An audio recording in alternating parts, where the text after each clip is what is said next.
Welcome to PsychWSigmund, the podcast, where we delve into the lives and works of influential figures who have shaped our understanding of human psychology. I'm your host, Sigmund, and today we're going to explore the fascinating life and contributions of Gustav Fechner, a pioneer in the field of psychology. Gustav Fechner was born on April 19, 1801, in Großzirchen, Saxony, which is now part of modern-day Germany.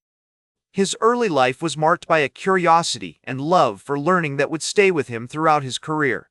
Fechner's father was a Lutheran pastor, and his family valued education and intellectual pursuits.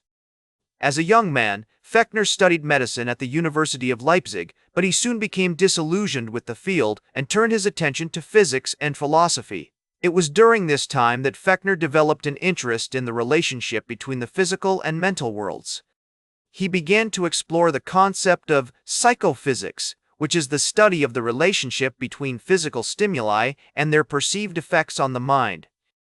This fascination with psychophysics would become a central theme in Fechner's work and ultimately lead to his development of the famous Weber-Fechner law. The Weber-Fechner law states that the just noticeable difference in a stimulus is proportional to the original stimulus intensity.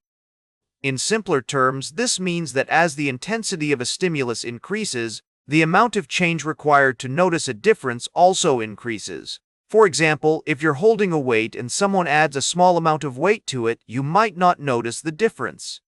But if someone adds the same amount of weight to a much heavier weight, you would be more likely to notice the change. Fechner's work on psychophysics was groundbreaking because it provided a quantitative way to measure the relationship between physical stimuli and their perceived effects. This work laid the foundation for many subsequent developments in psychology, including the field of sensory perception. One of the most interesting aspects of Fechner's life is his personal struggle with mental health. In 1839, he suffered a severe bout of depression and anxiety that left him unable to work for several years. During this time, he became fascinated with the concept of the unconscious mind and began to explore the idea that our thoughts and feelings are influenced by forces outside of our conscious awareness. Fechner's experiences with mental health also led him to develop a more holistic approach to psychology.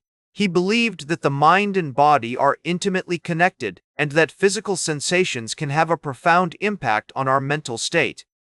This perspective was well ahead of its time and anticipated many modern developments in fields such as psychoneuroimmunology.